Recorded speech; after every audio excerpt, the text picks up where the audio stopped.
নমস্কার বন্ধুরা। আজ ১২ই মার্চ ২০২৬। আজ আমরা চলে এসেছি বীরভূম জেলার এক অত্যন্ত জাগ্রত এবং পবিত্র স্থানে, সতীপীঠ নলহাটেশ্বরী মন্দির। ৫১ সতীপীঠের অন্যতম এই পীঠস্থানে দেবীর কণ্ঠনালী বা গলার মণি পড়েছিল, যার থেকেই এই অঞ্চলের নাম হয়েছে নলহাটি। এই মন্দিরের এই বিশাল প্রবেশদ্বার দিয়ে ভেতরে ঢুকলেই এক অদ্ভুত প্রশান্তি অনুভব করা যায়। ভক্তি আর বিশ্বাসের এক অনন্য মিলনস্থল এই মন্দির প্রাঙ্গণ। পৌরাণিক কাহিনী অনুসারে দক্ষযজ্ঞের পর মহাদেব যখন সতীর দেহ নিয়ে তাণ্ডব শুরু করেন, তখন ভগবান বিষ্ণুর সুদর্শন চক্রে দেবীর দেহ খণ্ডিত হয়ে এখানে তার কণ্ঠনালী পতিত হয়। প্রবেশের আগেই আপনি এই সকল জায়গা থেকে মায়ের জন্য পূজার সামগ্রী কিনে মায়ের উদ্দেশ্যে রওনা হতে পারেন। এখানে দেবী শেফালিকা এবং ভৈরব হলেন যোগীশ। মায়ের মূর্তি দর্শন করে এসে আমরা মায়ের ভৈরবে দর্শন করব, যেটি মায়ের এই মূর্তির পরে দর্শন করা উচিত। অবশ্যই এটি রয়েছে মূল মন্দিরে দক্ষিণ দিকে। মূল মন্দিরে পৌঁছানোর জন্য আমাদের এই সিঁড়িগুলি বেয়ে ওপরে উঠতে হয়। এই পথ দিয়েই প্রতিদিন হাজার হাজার ভক্ত মনের বাসনা নিয়ে মায়ের দর্শনে আসেন। চারপাশের সবুজ প্রকৃতি আর ভক্তদের জয়মা ধ্বনিতে পুরো আকাশ বাতাস মুখরিত হয়ে থাকে। সিঁড়ি দিয়ে ওপরে উঠে এলে চোখে পড়ে চমৎকার স্থাপত্য শৈলী। চারপাশটাও বেশ সুন্দর।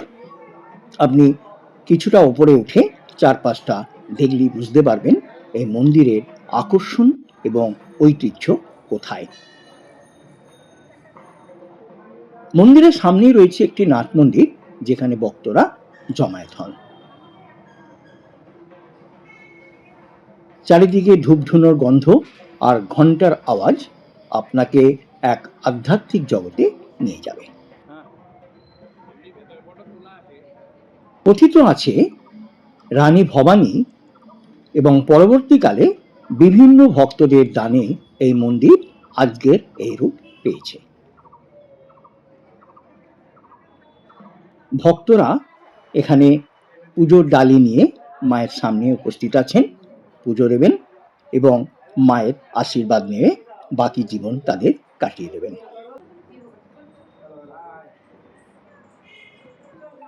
আমরা পৌঁছে গেছি মূল গর্ভগৃহের সামনে। এখানে মা নলহাটেশ্বরী অধিষ্ঠিত। বিগ্রহটি পাথরের এবং দেবীর মুখমণ্ডল সিঁদুরে রাঙানো। পুরোহিত মশাইরা অত্যন্ত নিষ্ঠার সাথে মায়ের নিত্য পুজো সম্পন্ন করেন। ভক্তরা এখানে ফুল, মিষ্টি এবং ডাব নিয়ে মায়ের চরণে অর্ঘ্য নিবেদন করেন। এখানে একটি অদ্ভুত অলৌকিক ঘটনা লক্ষ্য করা যায়। মায়ের মূর্তির নিচে একটি গর্ত বা নলী আছে, যেখানে যত জলই ঢালা হোক না কেন তা কখনোই পূর্ণ হয় না। যদি আপনারা খেয়াল করে থাকেন, আমরা যখন সিঁড়ি দিয়ে ওপরে উঠলাম তখন একটি পাথরের চ্যানেল করা আছে, যে জলটি নিচে চলে আসে।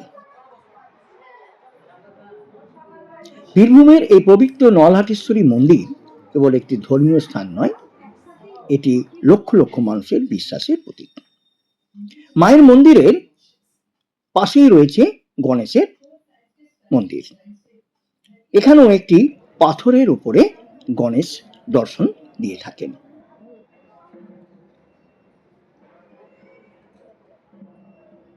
এখানে সেবায়িতরা বসে আছেন। আপনি চাইলেই এই গণেশকেও আপনাদের মনের বাসনা জানিয়ে পুজো দিতে পারেন এবং আশীর্বাদ নিয়ে আপনারা এগিয়ে যেতে পারেন। এখানে মূল অংশটি একটি পাথরের উপরে।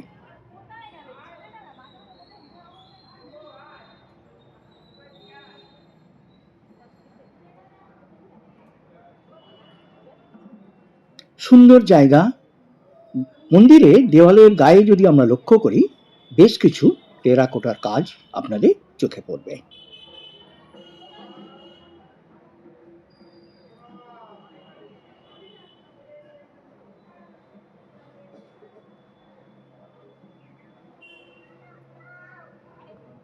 এই মন্দিরের যে গর্ভগৃহ অর্থাৎ গণেশের যে জায়গাটি, সেখানেও এই পাথরটি দেখলেই আপনার মনে শান্তি এমনি চলে আসবে। যদি বীরভূমে আসেন, আপনারা অবশ্যই চেষ্টা করবেন এই নলহাটেশ্বরী মন্দির ঘুরে যেতে। আগেই আমরা জানিয়ে রেখেছি এটা কিভাবে আসবেন। যদি হাওড়া থেকে আসেন তাহলে হাওড়া নলহাটি জংশন, এবং নলহাটি জংশন থেকে 1.5 থেকে 2 কিলোমিটার দূরে এই মন্দিরটি অবস্থিত। সহজেই আপনারা 10-15 মিনিট টোটোতে করে এসে মায়ের মন্দিরে চলে আসতে পারবেন। ওপর থেকেও যদি আমরা নিচের দিকে তাকাই, তাহলে বেশ কিছু শিল্পকলা এই মন্দিরের গায়ে দেখা যাবে। অপূর্ব সুন্দর।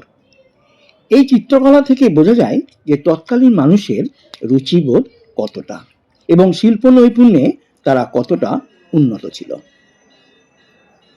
প্রজন্মের পর প্রজন্ম এটা দেখে চলেছে। মায়ের কাছে সকলের সুস্থতা এবং শান্তি কামনা রইল। এই গণেশজির কাছে আমরা পুজো দিয়ে আমরা পরবর্তী জায়গায় আমরা রওনা হব। এই মন্দিরটি দর্শন করে আমরা বেরিয়ে আসব।